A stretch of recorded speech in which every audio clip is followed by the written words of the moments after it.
threat real? Yes, sir, we believe it is. Something big is gonna happen. Something that could shift the balance of the Cold War. This war was a lie. There is no truth. Only who you choose to believe.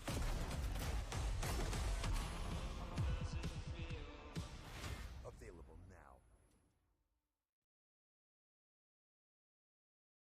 PlayStation.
All right.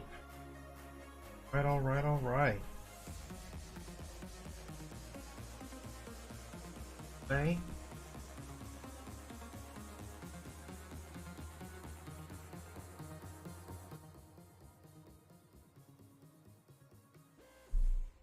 So that hear me? And welcome to CG Spectrum's illustration block, digital portraiture. So, if you are new to this 2-hour block, my name is Eric Wilkerson. I am one of the illustration concept art here at CG Spectrum. I'm just going to be staring at this dude's face and painting. I also this stream has turned into more of a digital portraiture, more of like a demo than a tutorial. But if anybody has any art related questions, please feel free to drop it in the chat. probably help if I.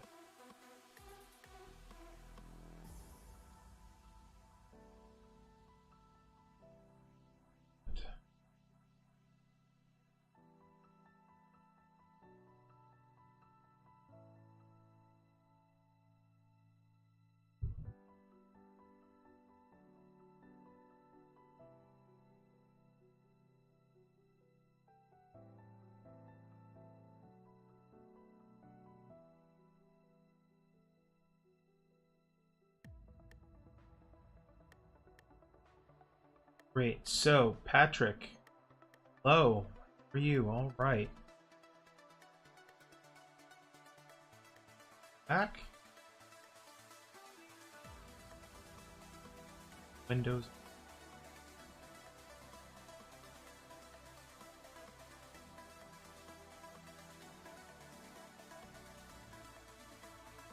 Okay.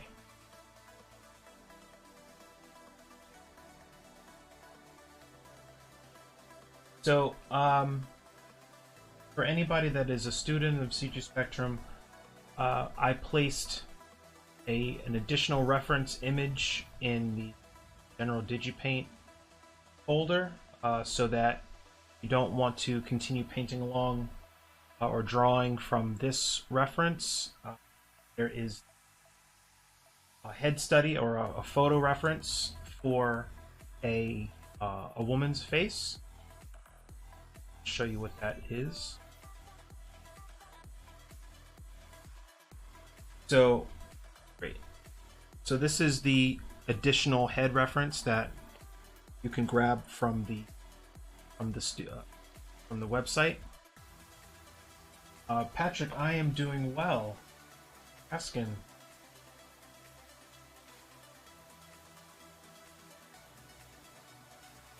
I think you hit a home run on that on the portrait last week. Really happy to see that. So I'm hoping that you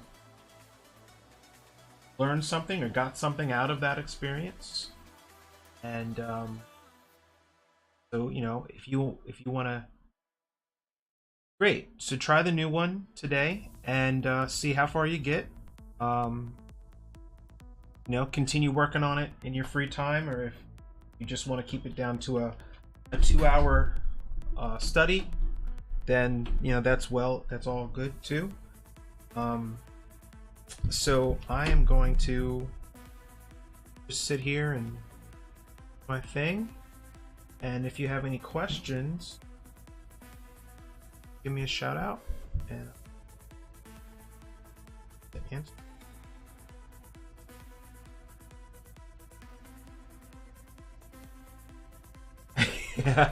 Yeah, it's because there's less pressure involved with. I feel like there's less pressure involved with just doing a study, like just the word study. You know, it's not really, you're not really expected to bring it to a finish. Whereas if somebody said, well, this is an assignment, this is a project, this is a paid job. You absolutely have to be on your game, and you have to produce a finished piece. So it's kind of like the mind shift, just a shift in how you produce. But as long as you're having fun doing whatever it is, really all that matters.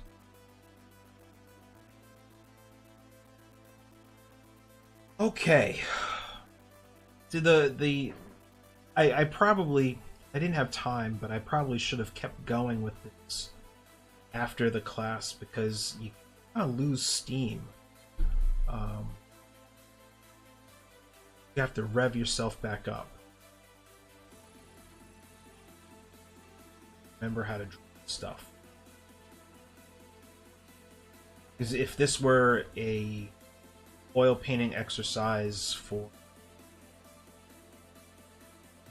life painting class or something like that, you would get you might get a couple of sittings, or it might just be one long 6-hour class, or 2 or 3 long 6-hour classes where you're just painting from that same pose and everything. And but I didn't treat it like I did also did finish cleaning.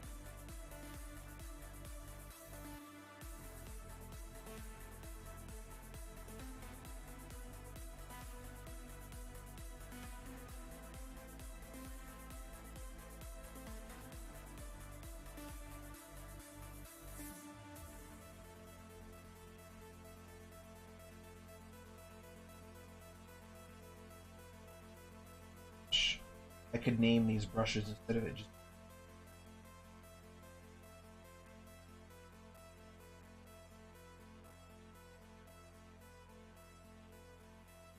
comfortable playing around.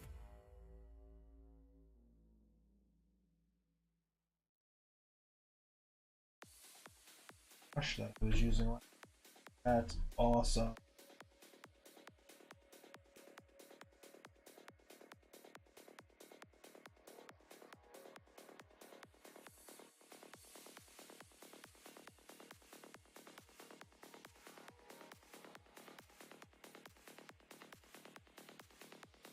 Uh-oh. Alright, so let's... Voice is cutting.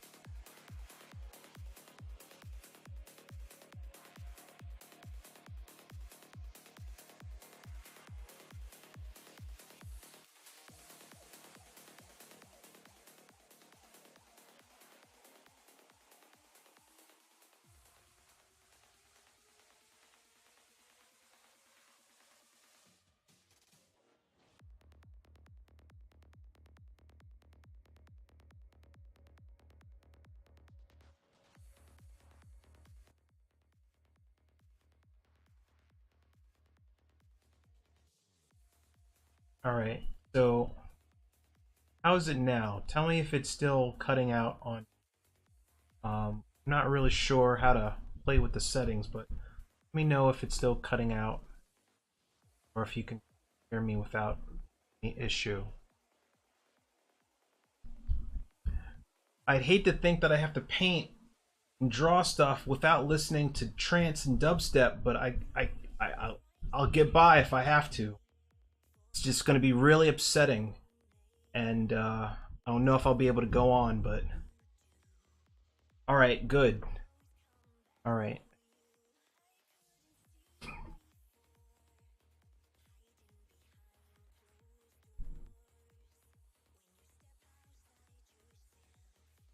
Blasphemer, all right.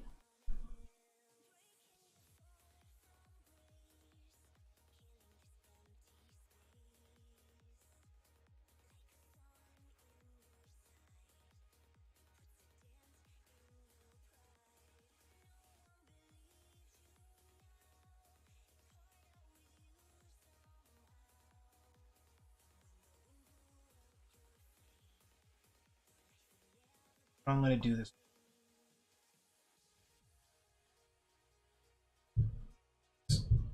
Beat half of these. You guys also have 500 brushes, 10 of them. What is that about?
find the right brush. I don't want to slow anything down.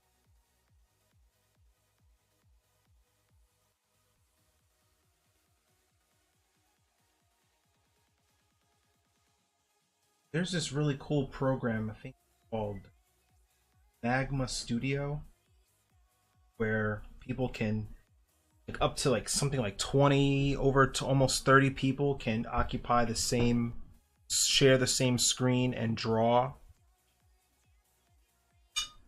It's like, it's kind of like Photoshop and Painter, but I think it's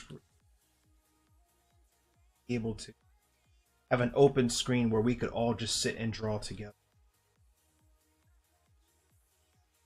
I know that's probably not realistic for the school's Twitch stream, but it's worth practicing or trying out if you have friends that like to draw and you want to play around with the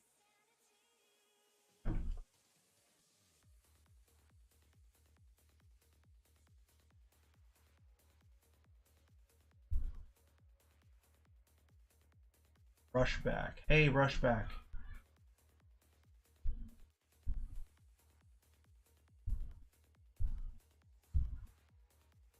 Oh, okay. Okay, so audio's good. That was breaking my heart. Didn't know. Getting by.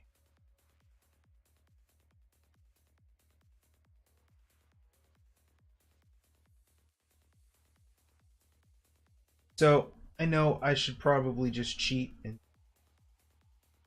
trace over this,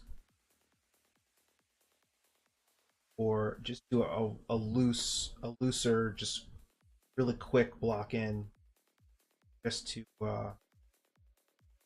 get it done. This is as much practice for me as it is just fun to just sit here and draw. So I'm in no rush to try to get this done super fast.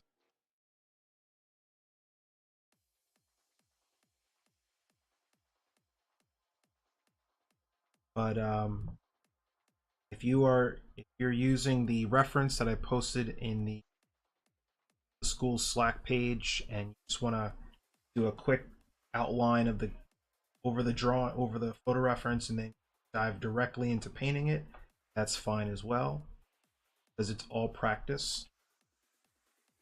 I like to tell students, well, isn't it cheating if you're just going to trace over the photo? Well, yeah, but not technically, but I mean, it all strengthens your hand-eye coordination, and at some point in that drawing stage, you are going to lose, at some point in the painting, you're going to lose that drawing, and then you have to know how to render, because if you don't, it doesn't matter whether it's traced or not. Always good to practice one way or the other.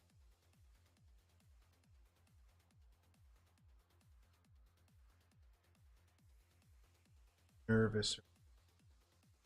There's a really great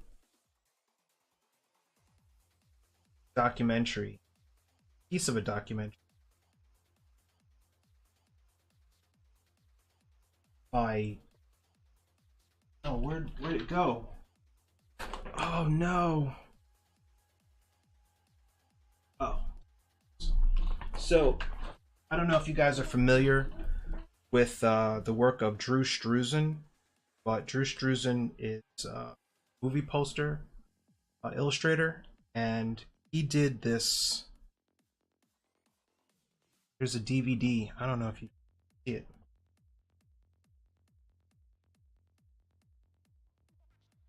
That help?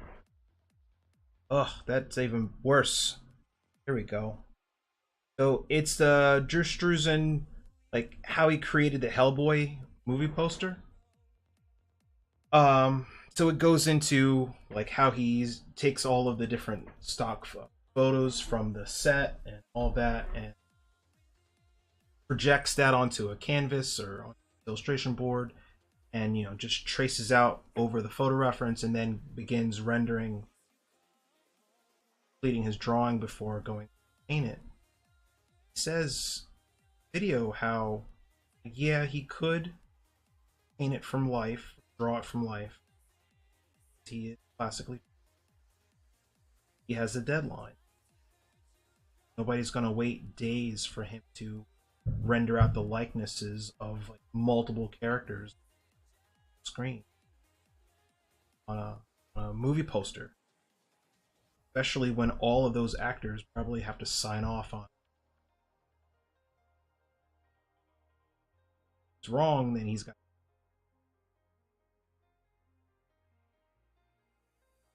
Should probably draw. Probably talk and draw.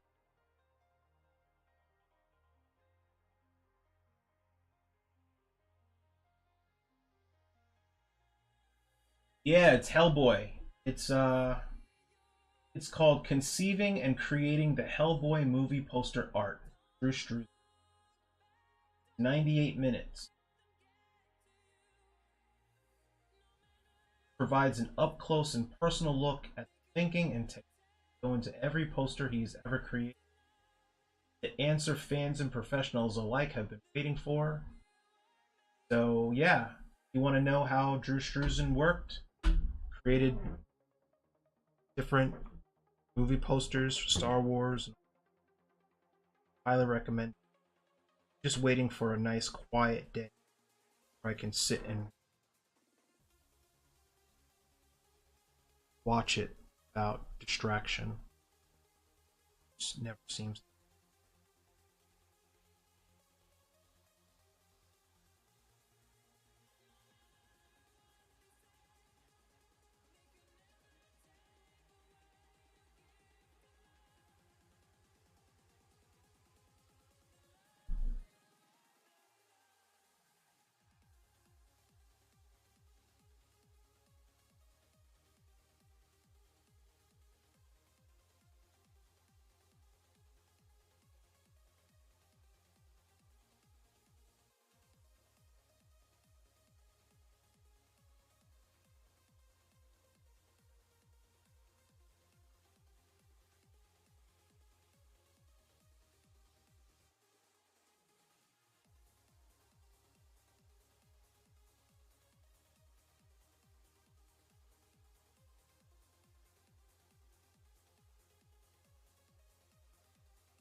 Oof, that is terrible.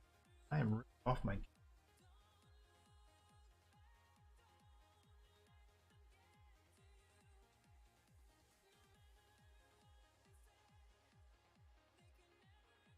Maybe I need to loosen up with some practice. This one.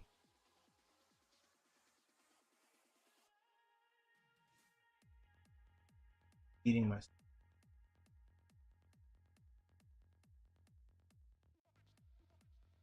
This reference.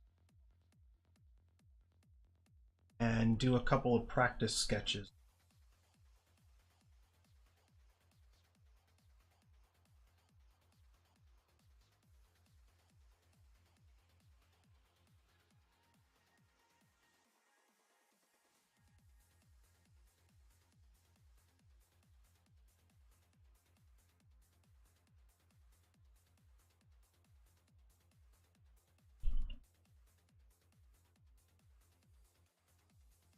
This one, I'm just going to just practice eyeball. Just keep it like a loose gesture. Portrait. Because kind of get rusty. It doesn't matter who you are, long you've been doing it.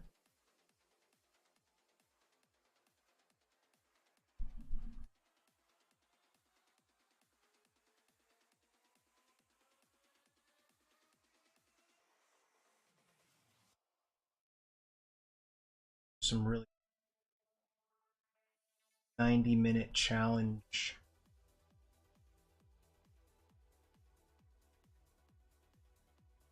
Painting demos. Worth checking out at the time.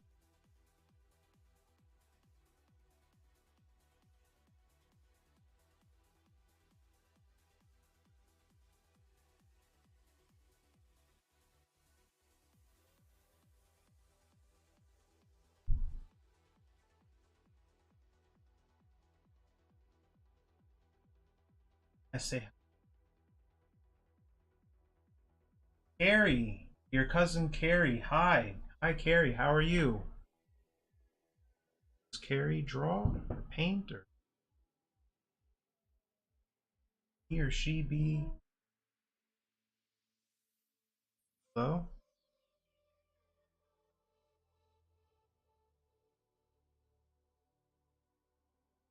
Good day.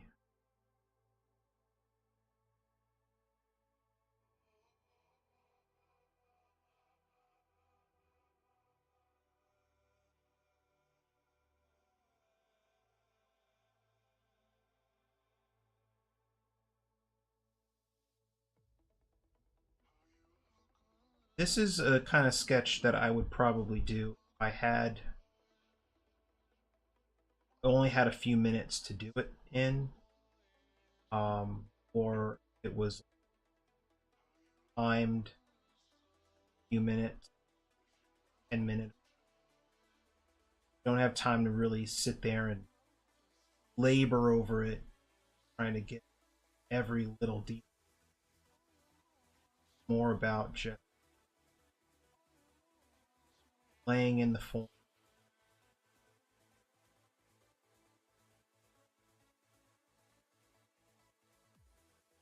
Live? It is live.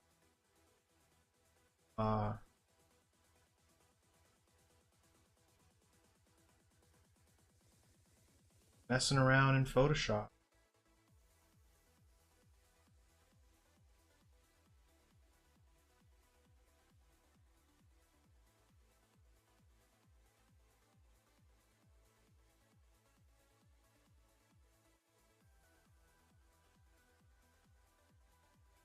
So even though this is a lot faster and I'm not doing a ton of measurement stuff, I'm still conscious of silhouette form and most big.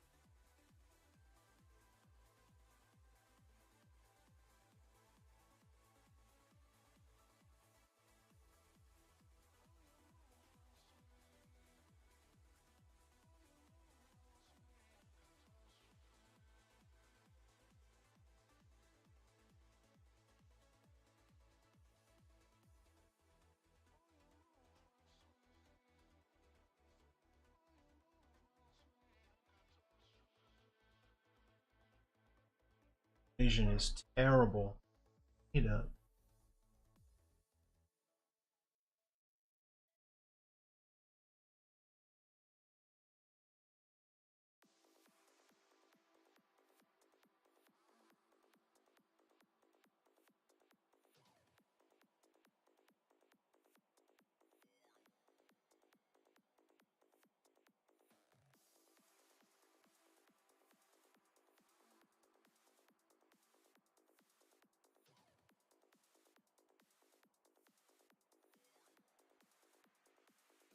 somebody type something in the chat window. Anything. Blah blah blah.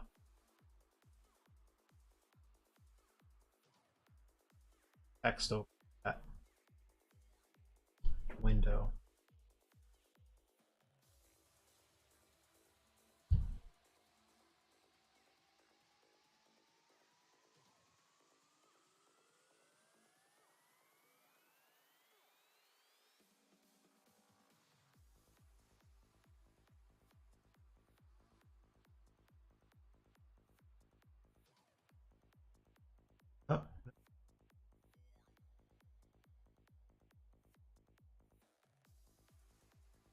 Oh, my mic is cutting out again.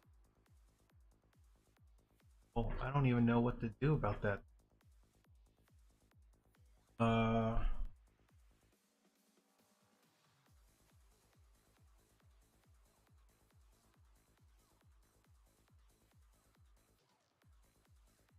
Maybe if I bring the mic closer, I don't know.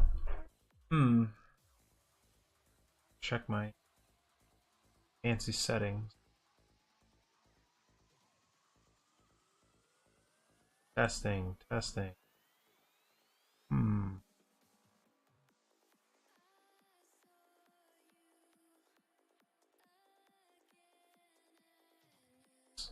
find out.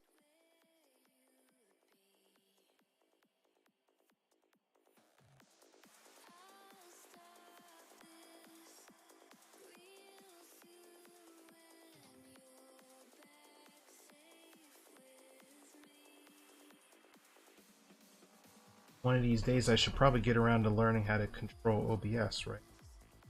That would make sense. I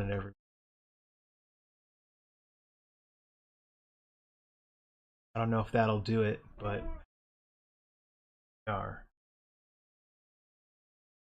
Brendan, I'm watching the stream on YouTube and I've not heard it cut out at all. Okay, good. So maybe it's your computer that's messed up. I don't know. It's all good though, because at least it's coming in okay for the YouTube audience, and I mean that's ultimately where this is going to end up. So there's that. You know what will be fun is instead of me trying to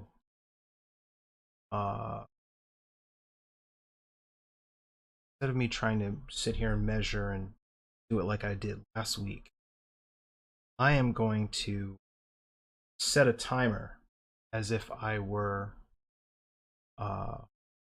doing this in a class setting. So let's set the timer on this, because I don't want to spend a crazy amount of time on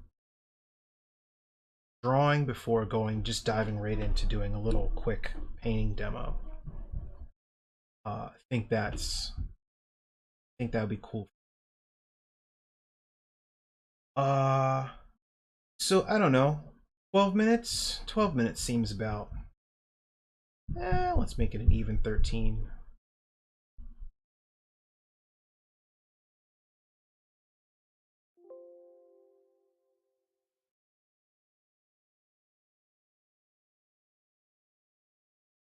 Now the pressure's on.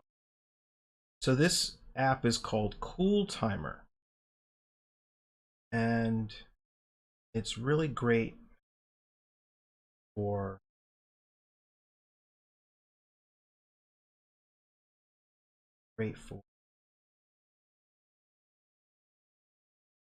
reference purposes. Timing yourself, you know that how long you've been at the desk or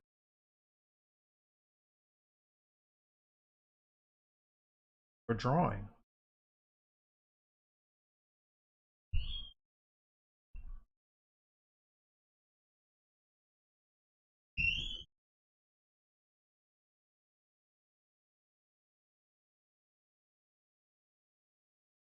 Can you do it in 11 minutes? Oh man, jokes.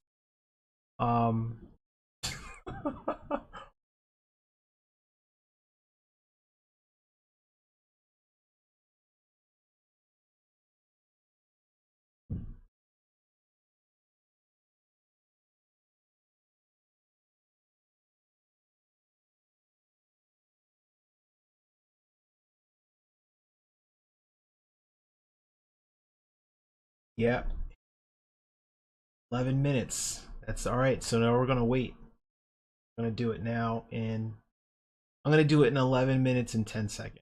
I don't know what I'm gonna do. I haven't even said what I'm gonna do. Should I like Babe Ruth this and say I'm gonna have the entire thing drawn out in 11 minutes? I don't Challenge accepted. All right.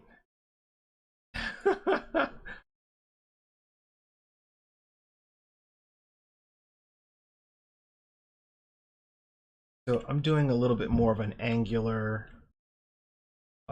much looser, carefree, not focused on likeness or anything. About getting this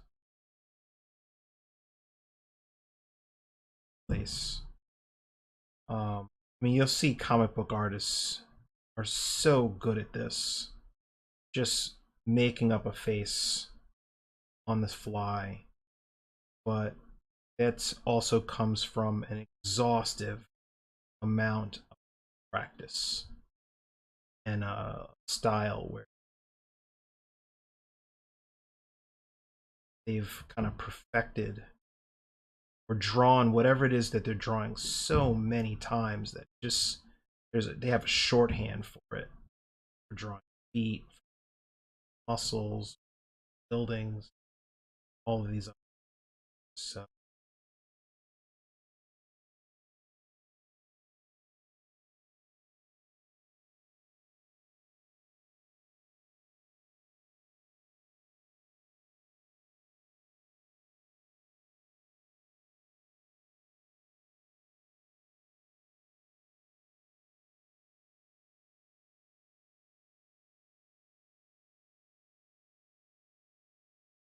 I'm trying not to erase either.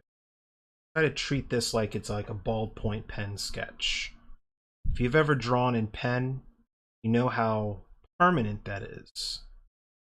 It's got to be right the first time, or as right as you can get it the first time. You can't go back. When I used to commute to and from work, I would sit and draw people on the train, bus, going home. Always used to do the sketches in pen. That way I didn't have to worry about sharpening anything or getting pencil lead spilled all in my book bag or anything like that. Pull out a nice graph or something. Micron, and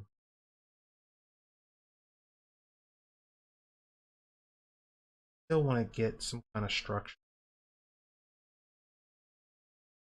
Kind of focus too much on shadow.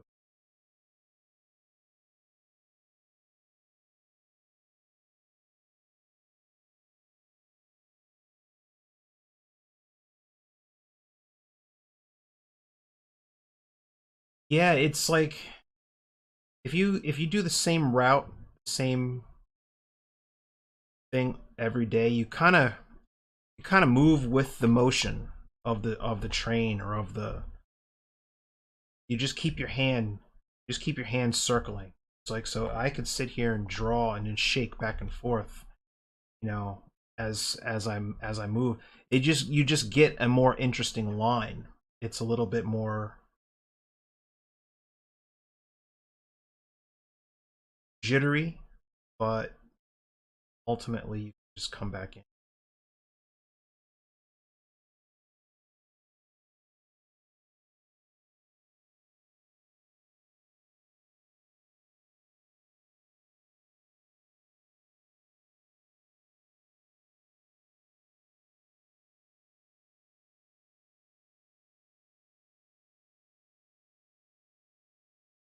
No, it's I'm so used to kind of drawing for accuracy when it comes to portraiture or something like that, that to just eyeball it just feels so unnatural. But I also know that not you don't have to go nuts trying to measure everything. Sometimes a sketch can just be a sketch.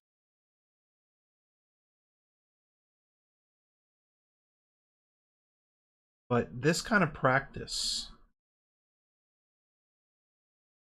practicing your alignments, practicing your proportions, all of that stuff. You've got a family member, a kid, a loved one, whoever, sitting and watching TV at night. You know that they're not going anywhere. An hour or two, maybe if they're watching the news, movie. Get your sketchbook. Get a sketchbook. Get some paper, pen, and draw them while you can, while they're not going anywhere, and see how far you get. I don't recommend doing it on a train or a bus to somebody that is awake, because try staring at somebody that whose eye contact you might catch on a bus, train. Really awkward. They see you just staring at them. For a minute, they might think that you're crazy. And then they'll realize, oh, this person is drawing me. So they will do everything in their power to move constantly to prevent you from doing anything. So really, man? Really? He was perfectly still past 20 minutes. Looked up and saw me eyeballing.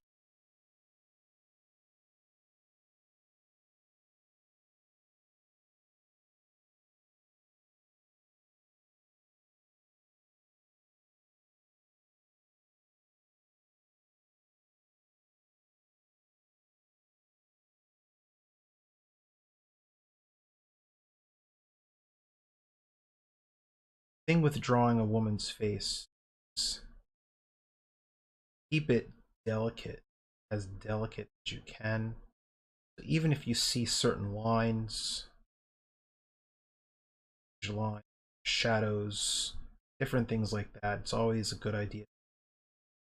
Really soft, gentle, because what might look okay in real life, I mean, you're not staring at crow's feet, certain parts of an anatomy all the time, but when you are drawing or painting a person's face, you become aware of every small micro imperfection in their face. I was drawing this one model who eyes were crooked. Or like she had one eye almost like half a length, half a I don't know, half a length higher than the other. It did her face. If you see what I'm drawing on my screen, her eyes were like this. Almost, they were just not. They weren't even parallel. If you're looking dead at her, but in person, just talking to you, don't notice something like that. But when I had to actually paint her portrait, and like, oh my god, her eyes are weird. But you don't say stuff like that. You can't say stuff like that to people's face. Oh, nice to meet you. Oh, you got weird eyes. Oh, I'm telling you this stuff because I had to learn the hard way. Don't say stupid things.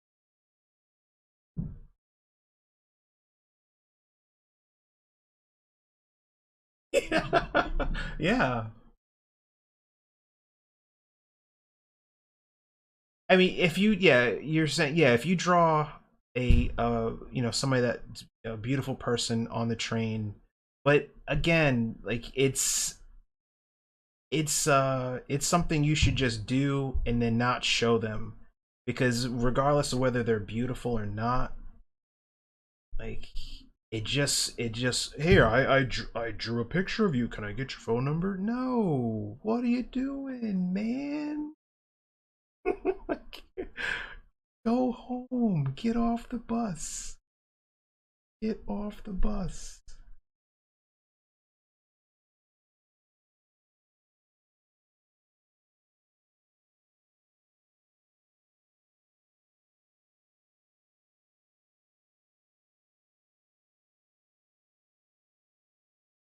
Oh,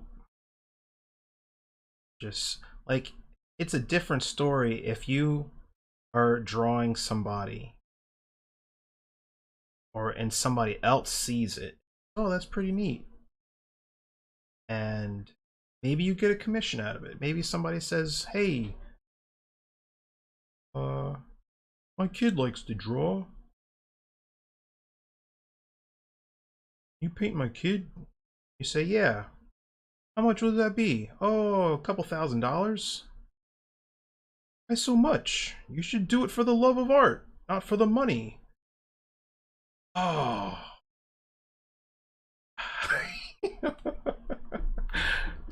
Like, you're one of those? Get out of my face.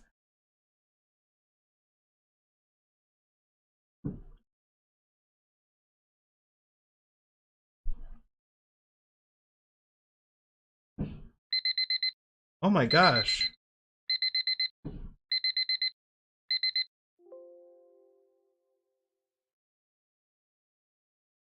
I've actually had people uh, approach me about doing logo designs or drawing their friends and family members or something like that. And the minute I quote an actual price, they get offended and angry. Well, this is when you're dealing with people that don't know the worth, the amount of time and effort. Like, you're not paying when somebody ever asks you to draw or paint something, they're not paying for what they're asking you to do.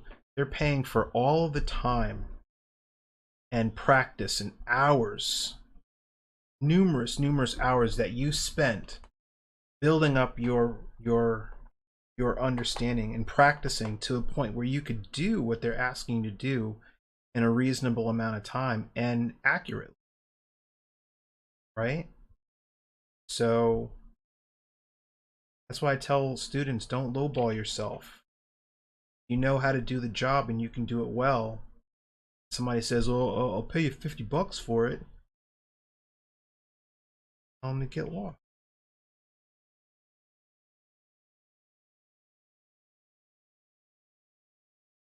So I think that's where I'll leave it.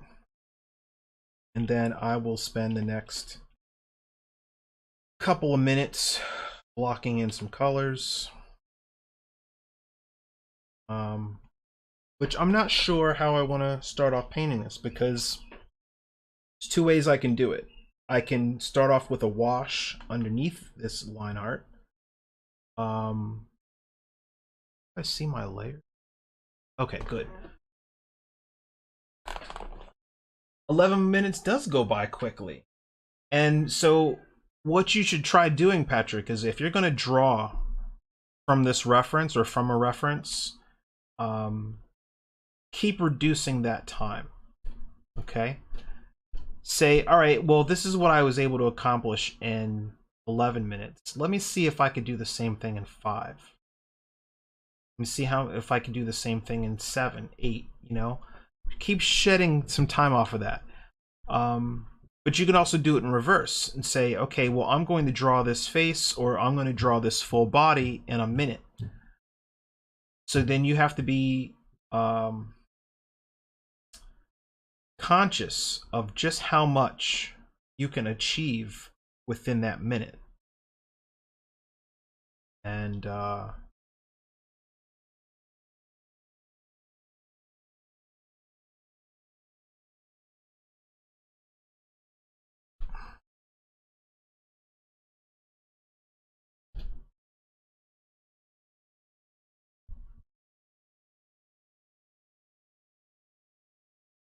so I'm not going to color pick from her face.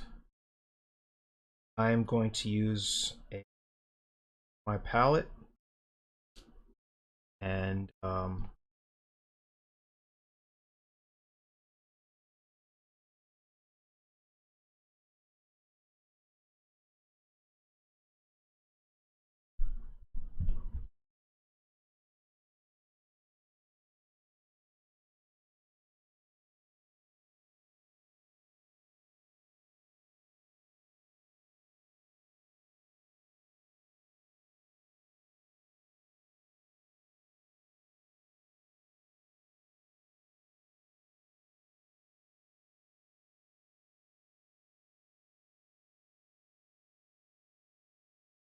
So the two ways I could do this. My line. Right.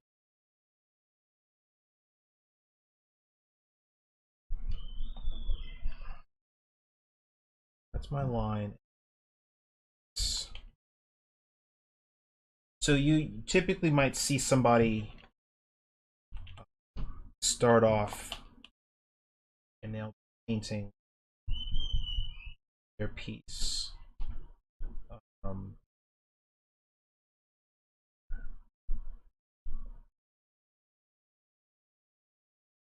with the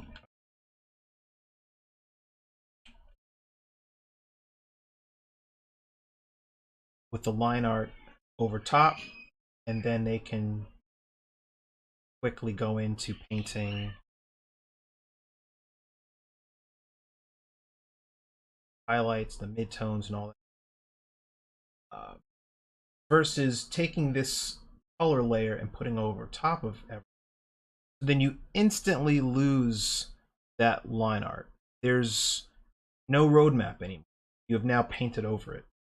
This is as close to oil painting or painting it traditionally as it can get, because now you lose all that information that you put down.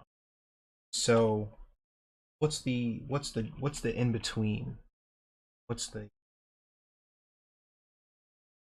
compromise there? You just build it up, do a thin opacity. So that's what I think I'm going to do. I'm going to take the base layer, I'm going to color over top of this. I'm going to treat it a thin wash of paint over the line. I don't want to worry later on about having to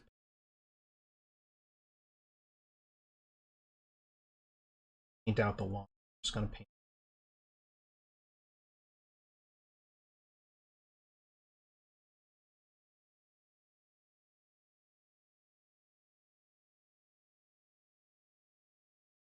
That.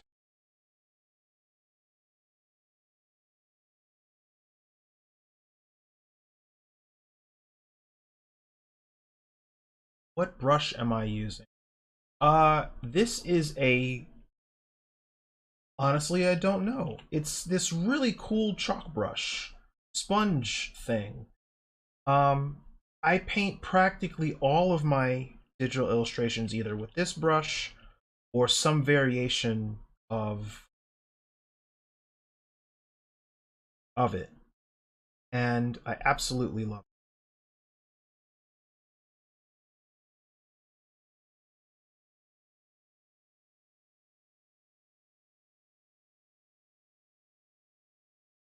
So what I'm doing right now is kind of laying in my values.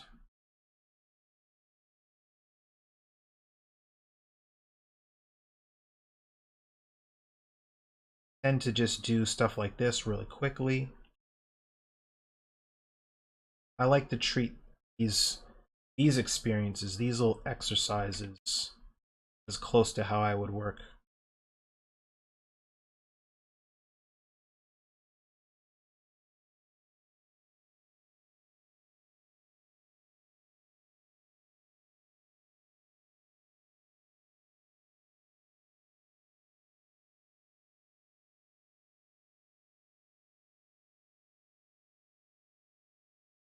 Could you provide a link to the brush for download? I can't, because this brush I found in a brush I'm using right now is from a really old issue of Imagine Effects from like 2006, back when the magazine used to have a CD, come with a CD with all of these different tips and tricks and brush files. So I don't have an actual link I could direct you to. It's not like tile brushes or something like that. But you know what, I tell people that it's not about the custom brush. It's not about the brush. It's about how you customize it, how you use it. that really matters.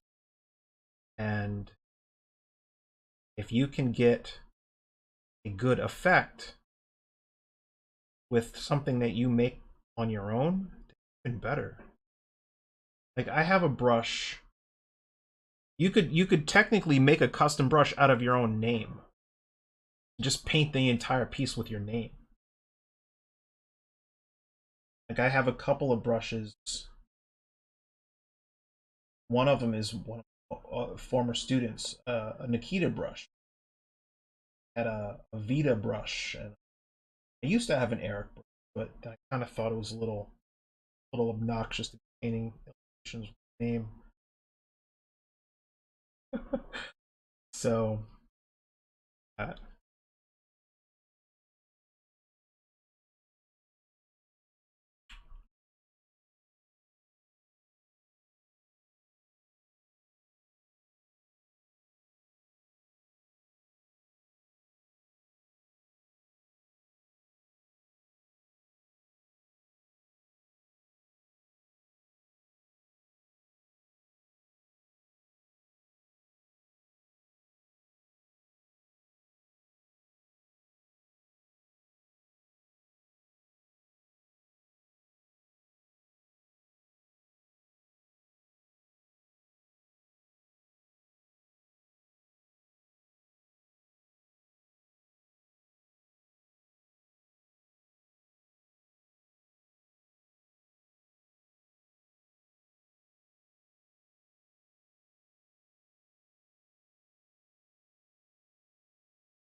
so you saw how I started the piece off. I'm building it up from the shadows to the highlights, starting with the darker tones, the browns, the umbers, shadow form of side of her face, and then moving into the highlights, but laying in different strokes for where I see temperature shifts. So I'm starting off with this little crossbar of color in her cheeks, around her nose.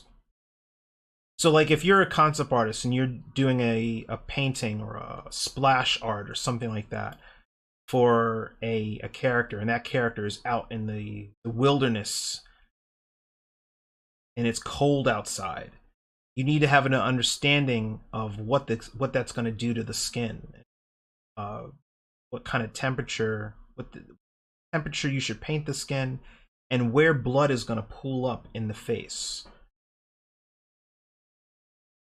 Just look. That would be narcissism.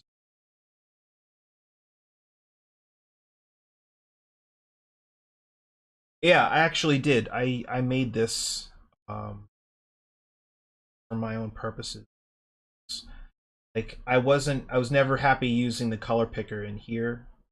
I've learned to use it. I've learned to use this color picker and make little subtle adjustments and stuff, but it's just as easy for me to uh do it this way, because I can not only control, I can choose my color and I can control the chroma, the saturation of that color with this one a lot faster than going through the color picker. But anybody that's in my any of my students know how I set that up and work with it. Very fun.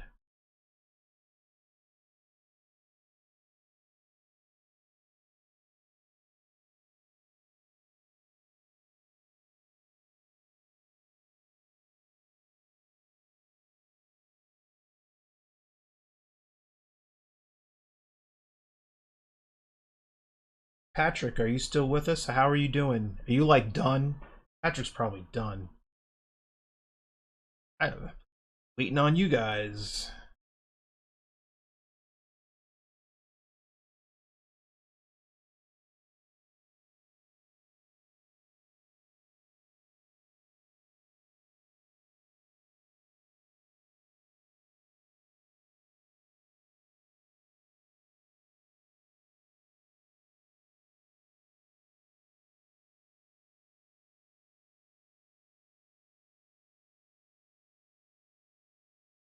I'm almost halfway. I think sketch is done, and I started with direct color paint with the cool.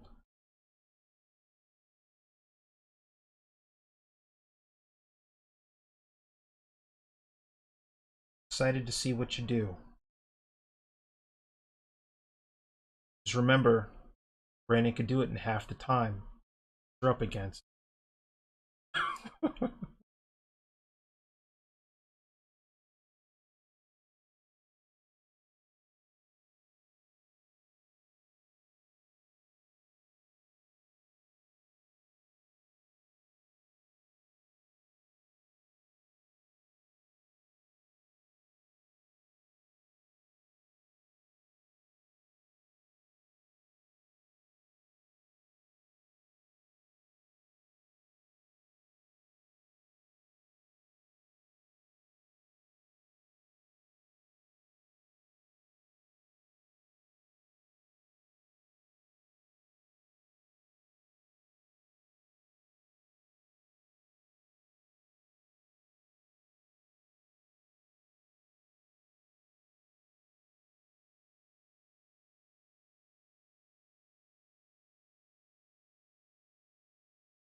So whoever was asking me about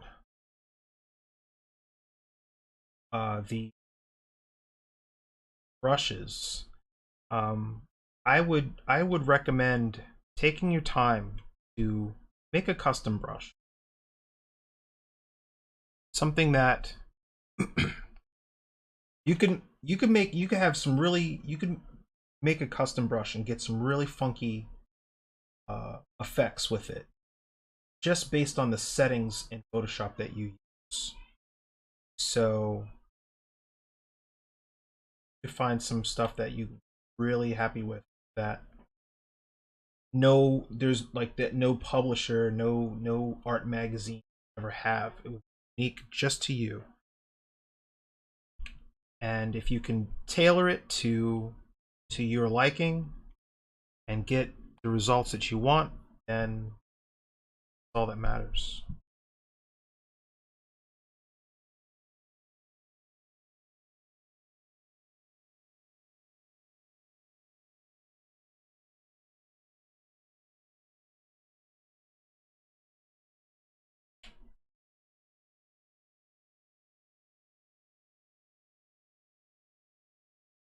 So what I was talking about earlier about doing the drawing, getting the drawing to a certain point, then painting over top of it. There's something to that, because I don't have, as I continue to build this up, I'm losing that drawing.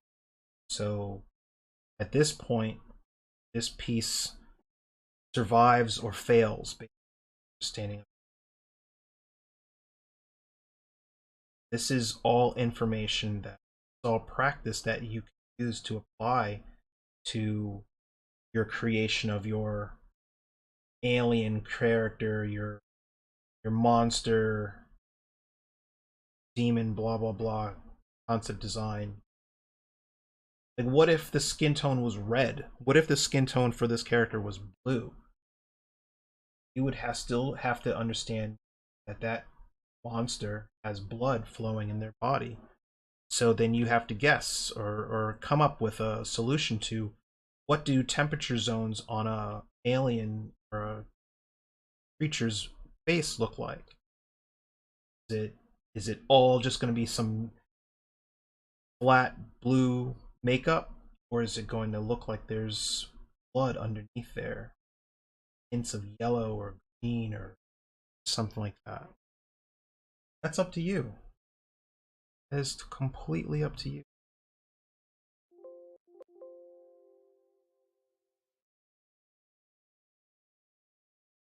Patrick, you're saying at the moment you're more happy with the other one. Well, I mean, it's not about it's all practice. All practice.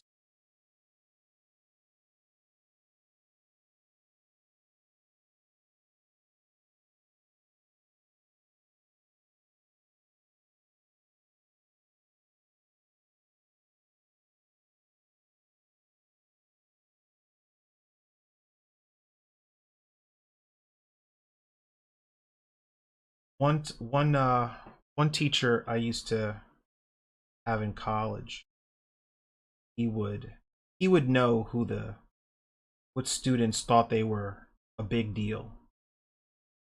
They were very proud of themselves. They were very proud of the work that they were doing in class, and ego kind of kicks in, and the student starts walking around trying to pretend like they're the teacher or they know better, that their work is so superior. And what the teacher would do is watch them or let them do that portrait painting and sit down with them, work over top of their piece, and student would learn whatever the teacher had to tell him. Then the teacher would say, now wipe it out, start again. If you're that confident, you could do it again. No problem. No problem at all. People would it out. Start again. This is perfect like it is. It's all practice. Don't stress about trying to make it as good as what you did before, after, or anything like that. I could come in here and just delete that layer and start all over again and know that I could do it. So you just kind of have to have that confidence. I mean, that goes to anybody watching this.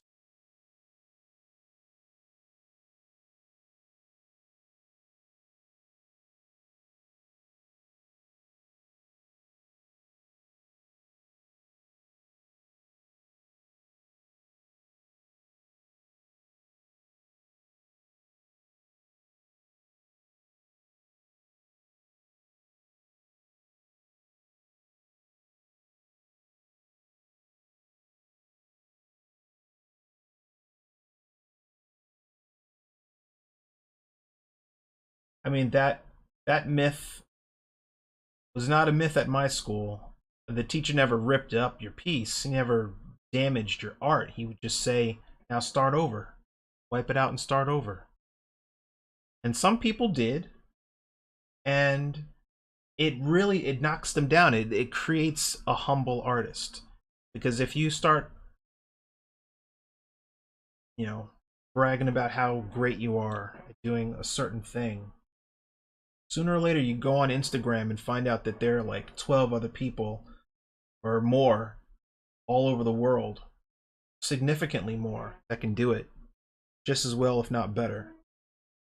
So being on Instagram or any of these social media sites is very humbling, can be very humbling. So always good to that.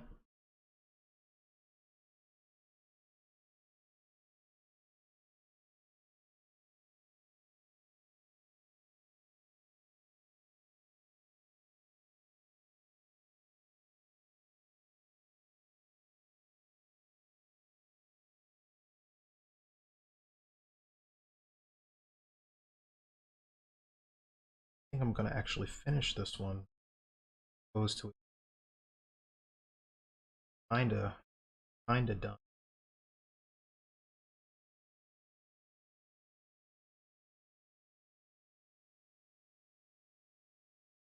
Well, see, the thing with the ArtStation crowd is, and I tell students, you need to actually go to the artist's page on there and find out if they are actually a professional or like student that might have spent 6 months,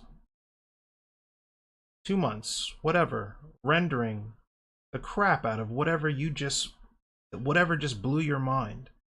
You don't really know because all you see is a finished product, not the labor that they put into it, right? So if you're only looking at the finished product that some hobbyist did in their spare time over the course of the past 3 months, they say, well, this is a little something I've been working on my lunch break. Not one lunch break, 50 lunch breaks, right? So let's I always want to be the guy that goes, how many lunch breaks was it that you actually did this piece on? Really? I'm clean.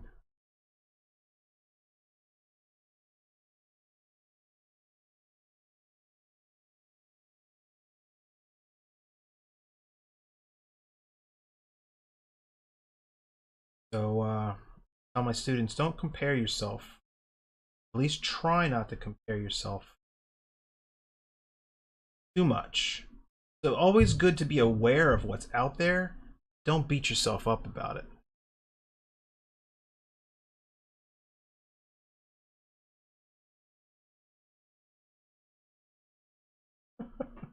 I mean, it's I think it's not depressing. It can be exciting to know that people like that are out there, but you have to be aware of the reality. Half half the artists on that site are probably hobbyists. And I don't know that for a fact. It's just based off of what I've seen. Based off of what I've seen, there's a lot of really, really good hobbyists out there. Um, but I wouldn't beat myself up because somebody in Bangkok is better than you, or somebody in California, wherever. Just do the best you can. Be the best you can.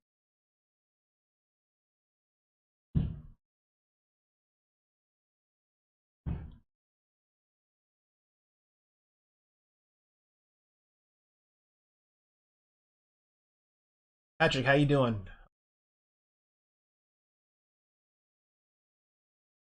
Yeah, yeah. I would ask. I'd be like, how many lunch breaks? Call them out, because they'll either be honest about it or they will ignore the question. So, what question, Art God?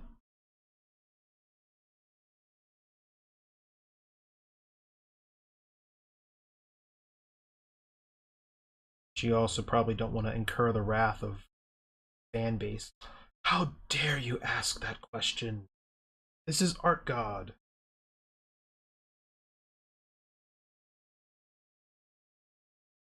The nerve of you.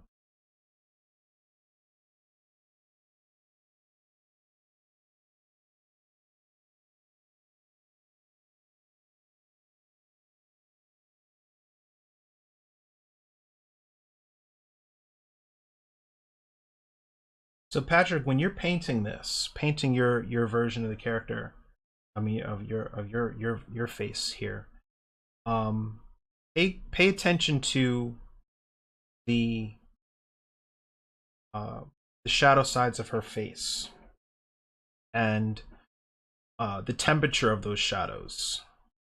Like on her right side, the temperature of the shadow is more gray versus the under the jaw and shadow side of her left side of her cheek that's facing us is warmer shadow. So if you have to color pick, go for it. But a real good challenge for yourself would be eyeball it and try from there. Especially when you get comfortable. You start to get comfortable and these kind of exercises become too easy. That's when you have to challenge yourself a little, push yourself.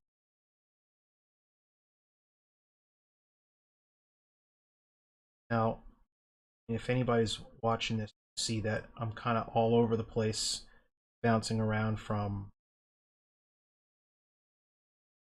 face to the shoulders to the all of that. I kind of am the same way when it comes to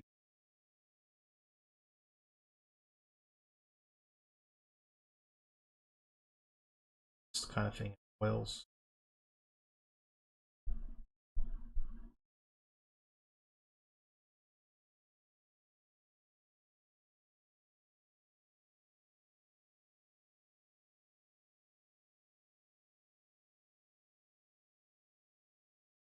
Plus, I also know that I'm on a self-imposed time limit. I don't want to spend a ridiculous amount of time on it, but I also don't want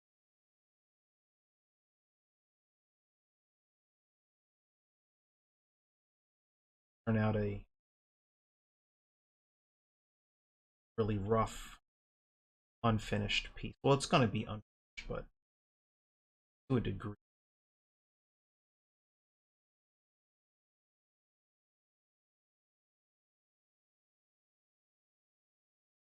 So I can come back into the or this is where you can go in layer underneath it and just quickly block in this. So this acts as that wash.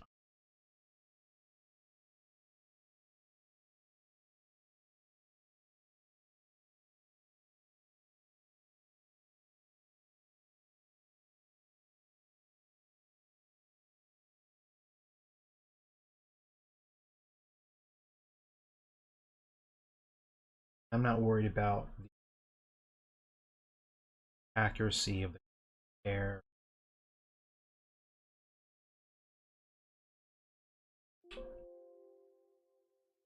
Block this and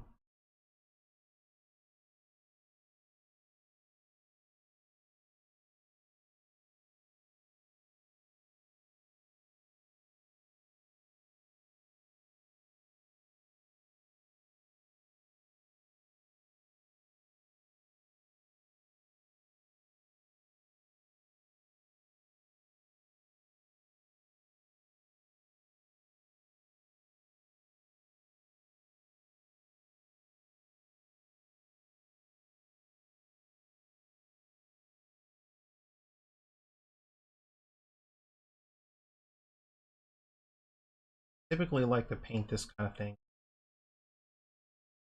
50% opacity.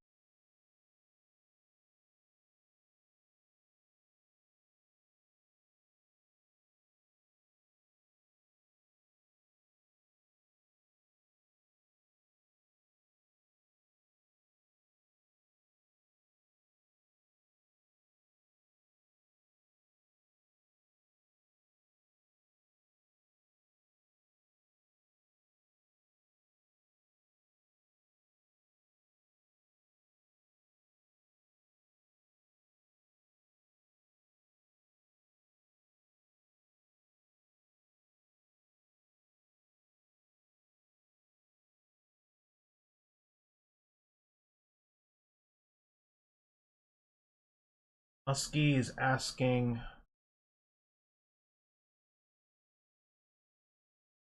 I was wondering if you recall what you struggled with most when you were art. Oh man. Hmm.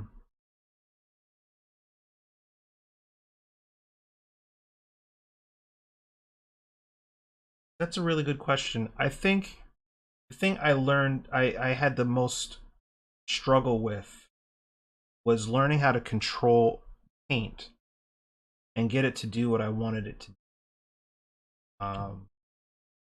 Art school art school was had its frustrating moments where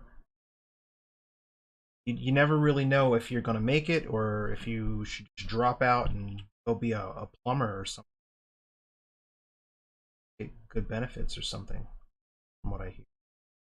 But color, light, there's a lot of different stuff that I struggled with, but it's not about the struggle. It's about, well, it is about the struggle, but it's also about overcoming and coming out on the other end of that struggle, knowing how to do something better than you did when you started, and being confident, just paint whatever it is you want to, know that you can do it. So yeah.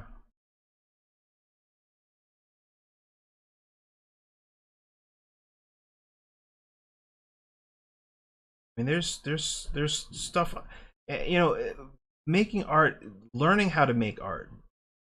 It's an ever evolving thing. Like, you're never going to know how to do everything. As soon as you think you know how to do everything, then there's another program or another medium or there's something new to learn. So as an artist, you're always going to be learning something new and applying it to your existing skill set. Like right now, Blender is all the rage, right? Everybody and their grandmother wants to learn Blender and apply that to their concept work, designing environments, and that's great. I mean, then that lets you know that there's always going to be something left to learn.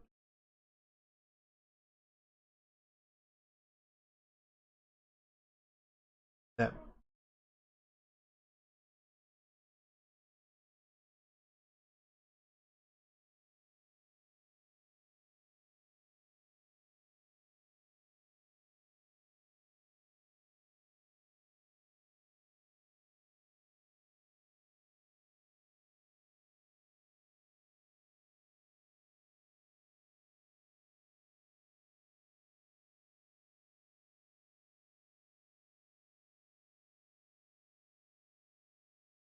down to the we're down to the last few minutes. Smokes.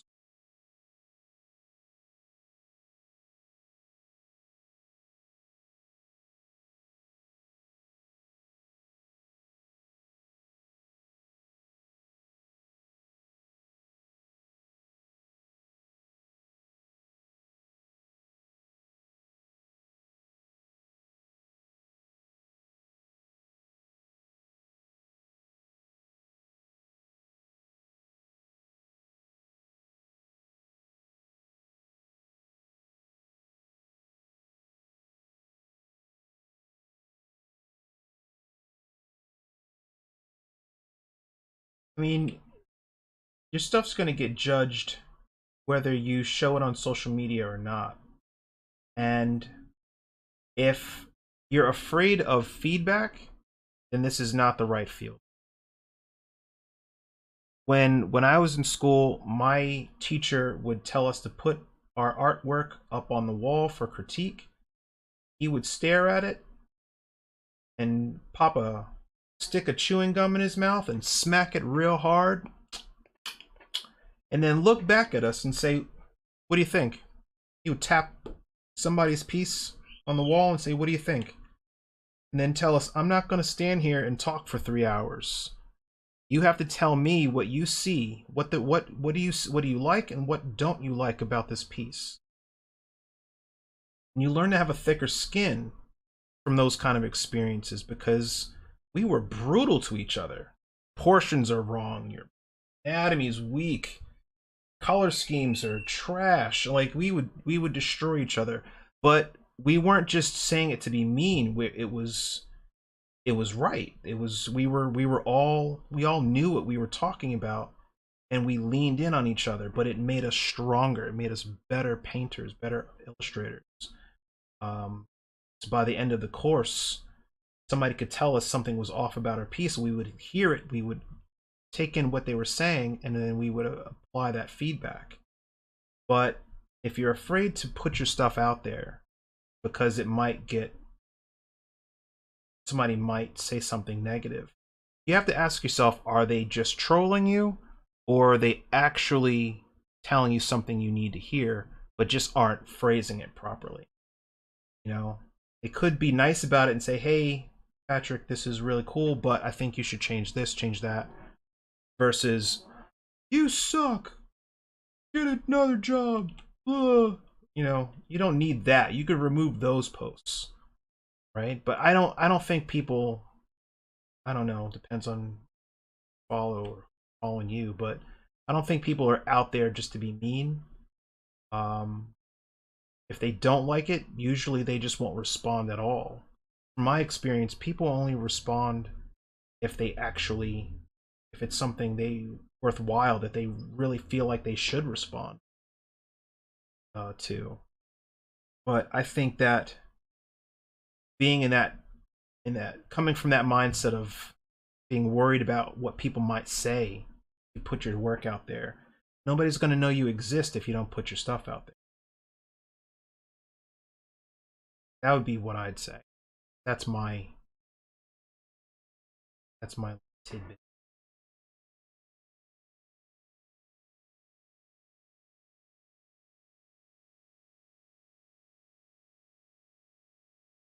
I mean, that's why the school has that that's why the school has that DigiPaint section in the Slack, so that you guys can share your work with each other. I mean, it's not meant to be a competition or make you guys feel some way about it. It's meant to just help you to grow that thicker skin and share the stuff, regardless of if it gets a bunch of likes or no likes. It's at least it's out there. Now other students know you exist, right?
Well, see, you're not at a professional level yet. You're still a student. You're still learning. So this is to Patrick. And sooner or later you're going to disappoint somebody with some bad art. Like, nobody's perfect, right? But what the goal is really to share the journey, to show what you're capable of, and things that you learn from failures or from successes, not to only show the perfect stuff, right? I mean, you can start off by letting people know this is a sketch, this is a thought process, this is a work in progress, and I love to hear what anybody has to say. before I finalize the piece, but you have to have that confidence to just toss it out there. Don't worry about letting people down. Just put it out there. Oh.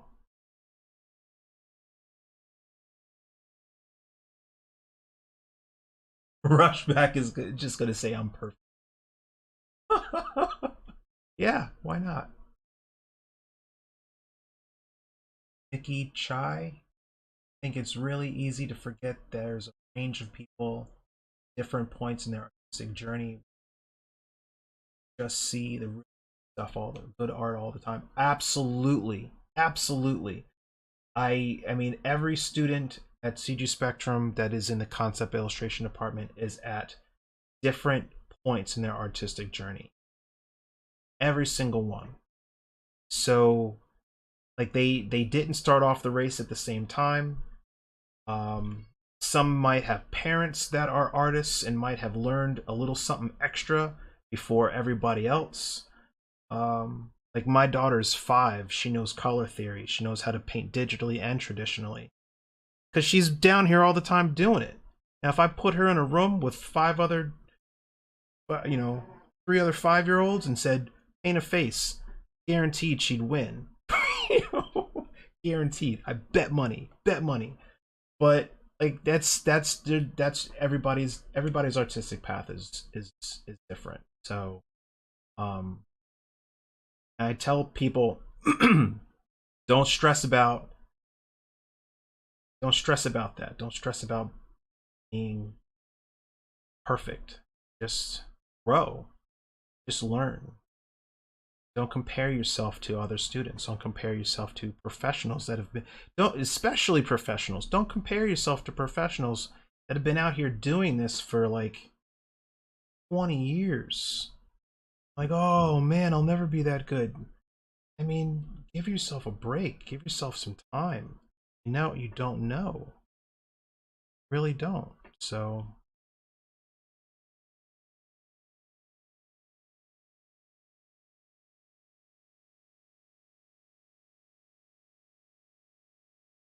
it's right, man. We want to throw some hard cash down. I'll call my daughter down here right now. Get some money popping. She uses Art Rage. You guys familiar with Art Rage? It's probably one of the most intuitive digital painting apps ever created. And I probably have said that during the stream before, but bears repeating.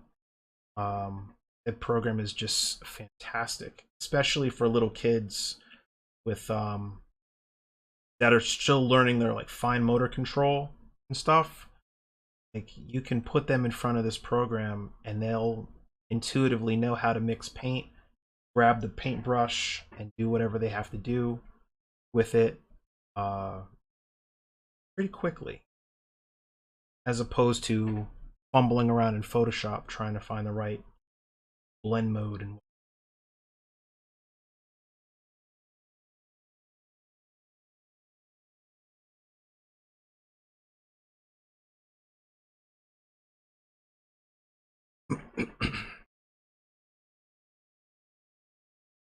finish blocking into this face quick. Patrick, how you doing on yours?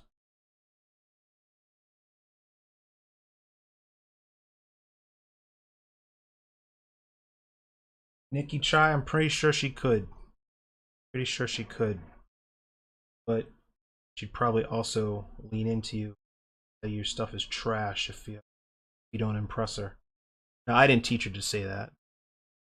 Maybe I did.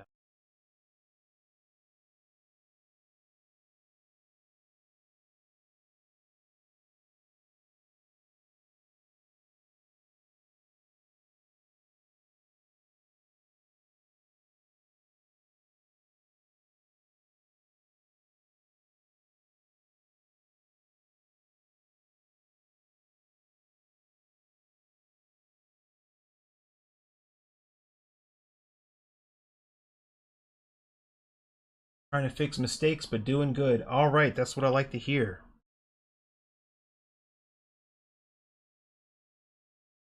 So, for anybody watching this, if you are a student of CG Spectrum, I gave those students access to the reference photo that you're seeing here through the school's forum, online forum, and so that they can have this image like on their computer screen.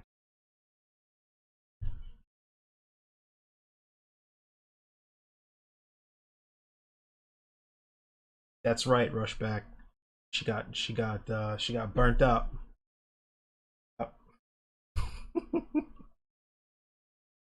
Oh snap!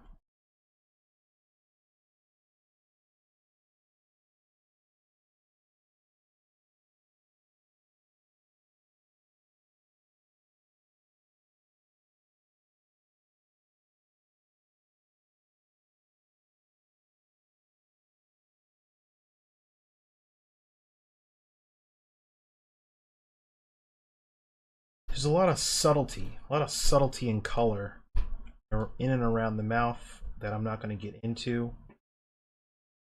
But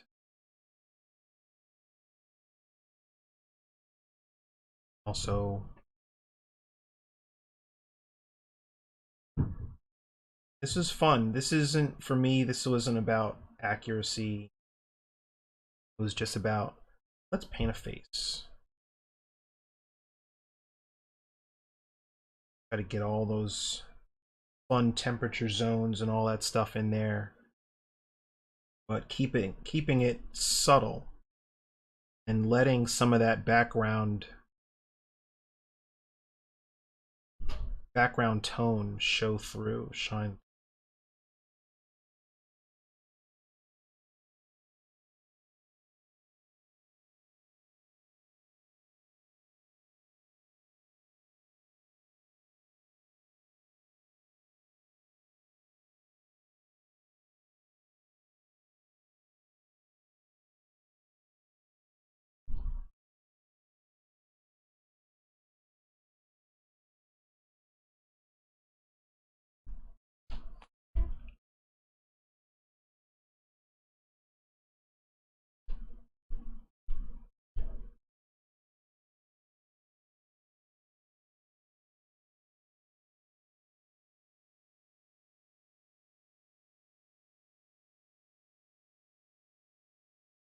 Any advice on dealing with that feeling? Hold on a second. I need some.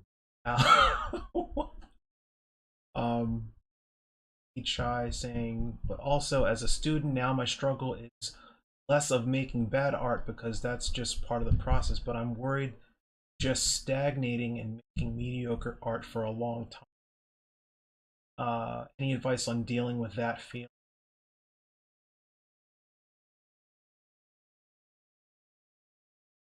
Yeah, get out of your head. I don't agree with what Rushback said about just grow up and deal with it. That's a little too blunt, because everybody's got to accept where they are in their artistic journey and keep on going. All you can do is just keep on going. Now, if I gave up, I've been doing this for 20 years. If I gave up, if I just said, you know what, I haven't achieved this goal by the time I'm 30 or by the time I'm 35, I'm just going to give up. Go find another job doing something completely different. No, you keep practicing. You keep doing what you love to do. And as you do it, you're going to get better. There's any weightlifter, anybody that exercises nonstop, it doesn't matter who they are. If you are exercising and weightlifting nonstop and resting and practicing over and over again, you're going to get bigger. You're going to get stronger. The same thing applies to art. The same thing applies to digital painting, to concept art, to whatever it is that you want to do. It all applies. So I wouldn't worry about stagnating. I think that's more your own insecurities. You're in your own head. So I would say get out of your head, and whenever you feel like that, stop making art. Just go play a PlayStation game, or go outside, or go you know, do something else. Take your mind off of whatever it is that you were doing, and then come back recharged, come back fresh, and pumped, excited to paint, because that's we all have to accept where we are in our journey, but sometimes we need to take a break, especially when our brain starts saying to ourselves, this isn't good. There's people online that are way better than you. Why are you doing this? You should go get a job. Your parents were right. You should get a job. Don't listen to that voice. Just keep going. I mean, I should be either a public school teacher or a real estate agent by now, but I decided to keep going. And now I'm sitting here talking to you guys wherever it is you are, wherever you are in the world today. Things work out. So you just have to believe in yourself. That's all. Very long-winded way of saying.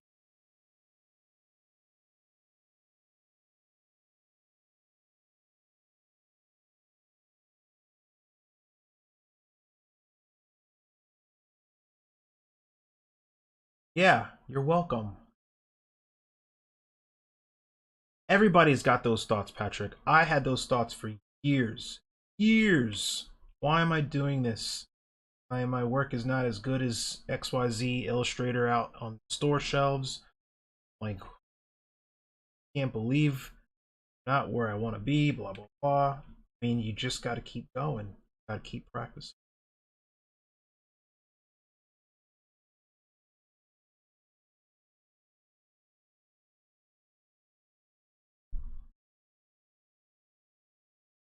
Rushback said, I never had that thought. Because you're perfect. That's... I mean, of course you wouldn't. I mean, obviously. Duh. You can't prove... Yep.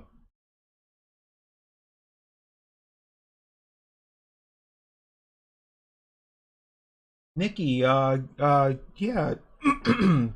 If you guys, whoever is in here, as a CG Spectrum student, I encourage you all to reach out to one another, communicate, share your progress, share your experiences in the school, and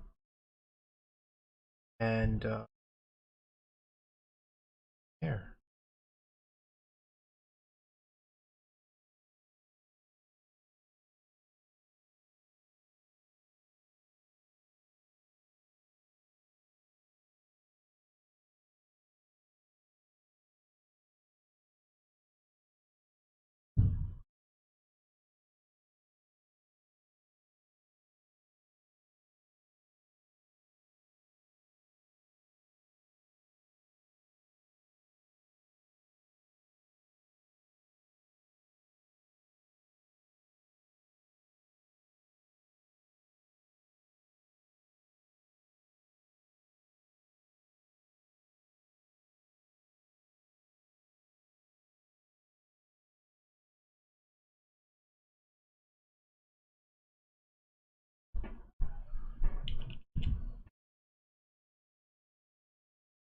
Trick, how's it going? How's your piece coming along?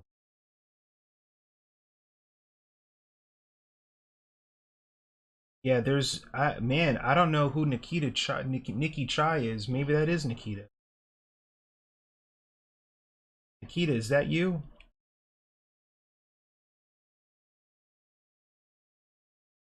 Nope. There we go. We have our answer.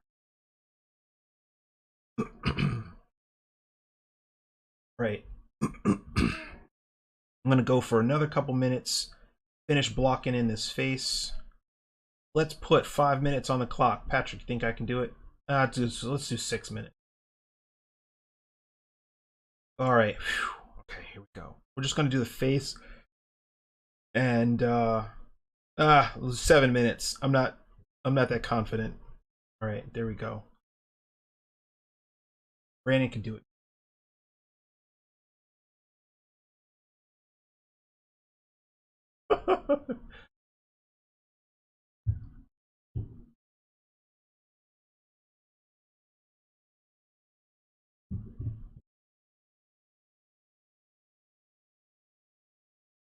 This is what I refer to in my my illustration course as the nitpick stage, where I sit there and I alter people's stuff.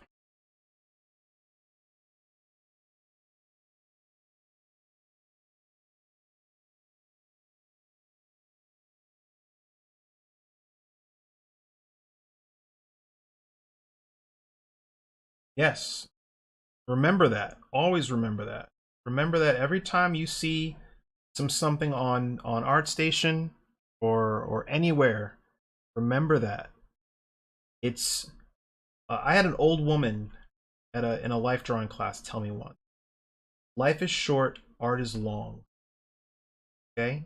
She was in there at probably in her 70s, still trying to master life drawing. Still trying to get her proportions and everything right. You know? I mean, who knows when she might have started drawing? She might have had some kind of midlife crisis or near death experience or lost a family member who loved to draw, or and maybe somebody told her late in life, you know, you should go back to what you used to do when you were a kid, which is you always used to love to draw. Maybe she decided after retirement, I'm gonna go do that. So she's sitting in a life drawing class with me. I'm like 20 years old trying to learn how to do all this stuff. It's frustrating me because I wasn't getting the model, the proportions right. And I remember her telling me that, just leaning into me and telling me that. No idea who that woman was. She just sat there next to me and said, life is short, long. No matter how long you live, there's always going to be something new to.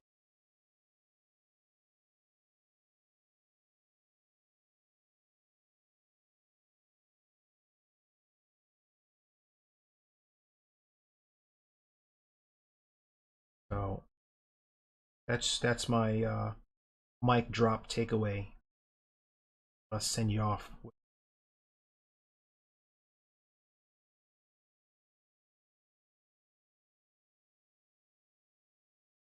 And here's what I want you to do. Here's anybody listening. Here's what drives me crazy is when people that can't draw or paint a thing will say, "Oh, you're so amazing. I can't even draw a stick figure." You find a piece of paper, find a pen, and them, and then say, "Prove it. Prove it." Can't stand that saying. Can't stand it. It's like this is not. Yeah, there's innate skill, but we also practice non-stop to get to where we are. It's not something where you just come out of the womb, haha, I'm ready to do portrait painting. No, you have to practice. And at some point, you and everybody in your kindergarten class or wherever you went to school in the world all kind of drew the same stick, all kind of do the same things. But while some of them went off and found other careers and other interests and obsessed over football games and who was better, Sonic the Hedgehog or Mario Brothers, you were drawing, you were painting, you were doing whatever it is that you love to do, and you got better at it. And then you have somebody come along years later and go, I can't even draw a stick figure. Prove it.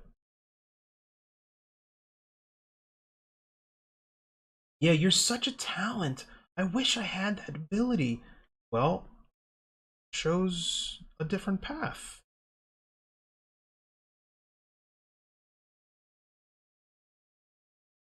Or the other question you get. What do you do for money? That's really beautiful, but what do you do for ah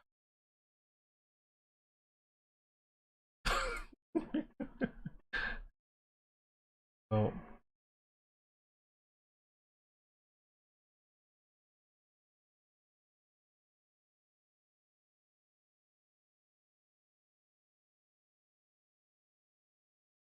oh man, we got 2 minutes left.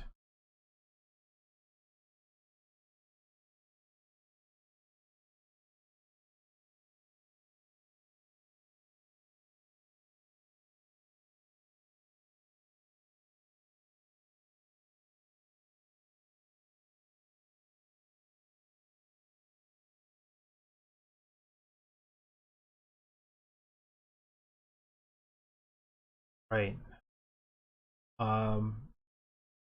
Nikki, are you doing this with us, or are you just watching? Painting along with me and Patrick?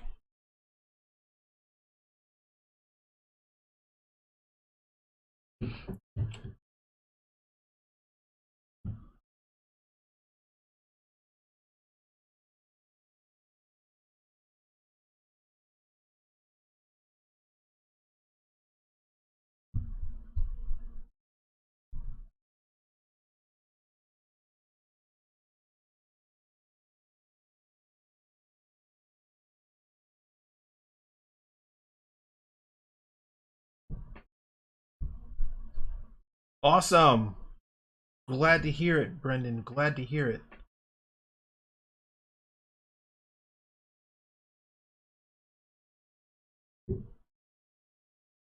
All practice. All practice. Win or lose, it's not even a competition to win or lose. It's just the more you do it, the better you're gonna get. Muscle memory. Training your eyes to see value and color at the same time, and just doing what you gotta do.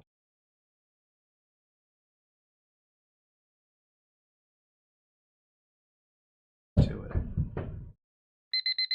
Oh!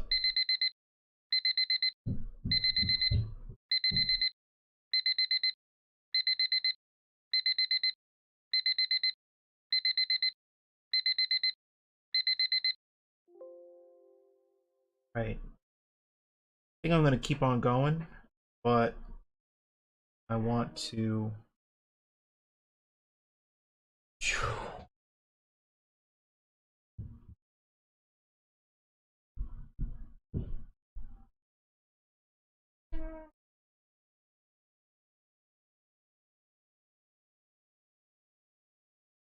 This brush gives me a very nice kind of painterly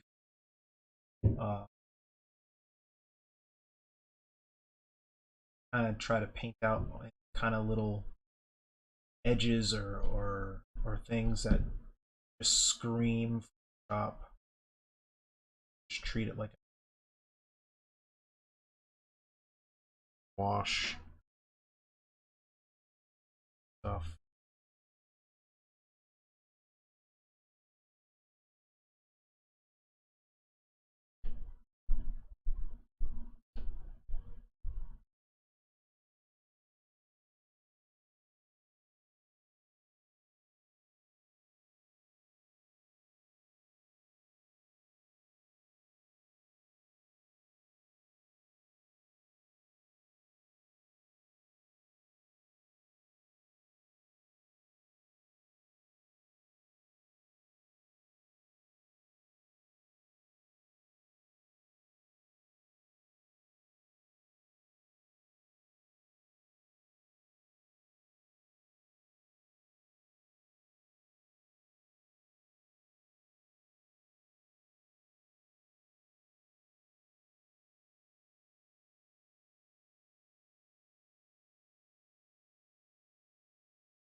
So I think this was a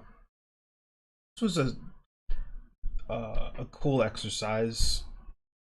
So for anybody that's still here, sound off and tell me what do you think about, like, is it like more beneficial to see a digital painting like this, a portrait painting like this, something that's a little bit faster and uh,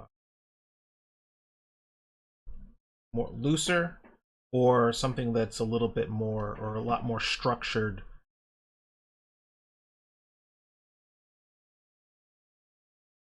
accuracy.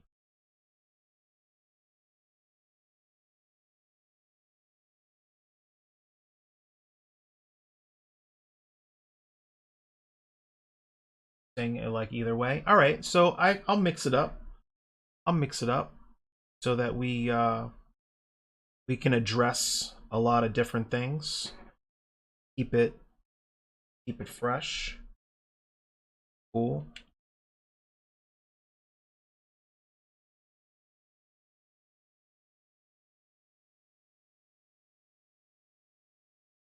Next time is only a hard round brush. You know what? It doesn't matter to me. I'll do a hard round.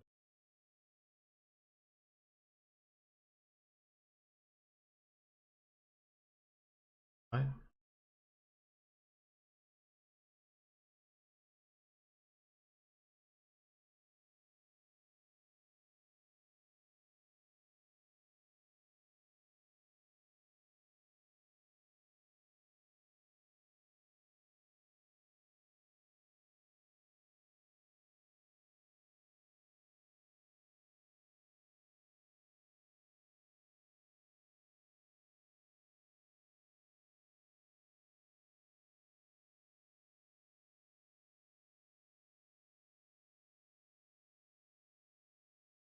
I think that's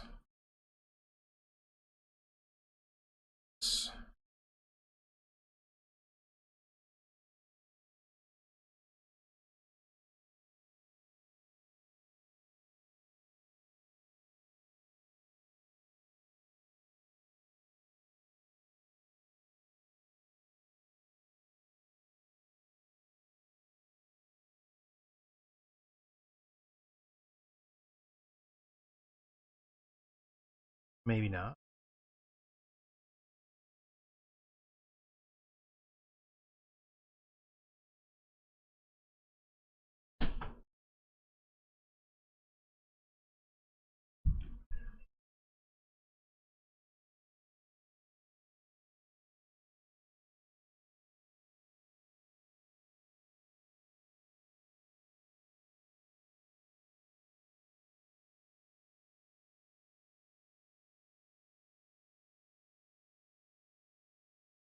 Hey, that's great, guys. I'm glad that you're enjoying yourselves. I'm glad that the stream has been worthwhile for you. Um, that's been like my main focus has been really to give you guys something that feels like an addition to my digital illustration class, without this becoming like a free lecture. But I mean, I don't get into nearly in as much into like the psychological aspects of art as a uh, uh, uh, like I did here in the class. We kind of try to keep it grounded to the task at hand. But it's always good to talk about this kind of stuff with other artists because we're all going through the same stuff. We've all same thing, just trying to get ahead and do what we love. And yeah.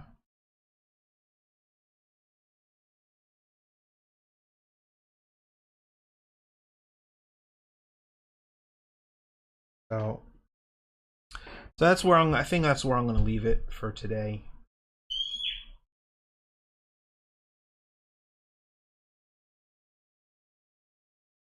All right, so thank you for joining me. This is my little portrait demo for today. The school has given me permission to use some different photo references, so I want to try to find something more a little bit more dramatic without the big white background. Maybe some colored lighting on the character's face, the model's face. We'll see what we can find. Post something new, new next week. All right. thank you all for joining me. Brendan and Patrick, I would love to see what you did. You don't have to post it publicly, but I would love to see, I mean, if you want to just send me a JPEG direct message or something like that on the Slack, on the school Slack channel, you can always do that.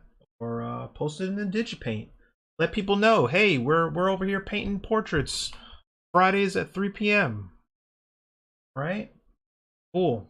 Yeah, let your other students know and rub it in their faces for missing out. I don't know. Well, like what, whatever y'all want to do. Okay.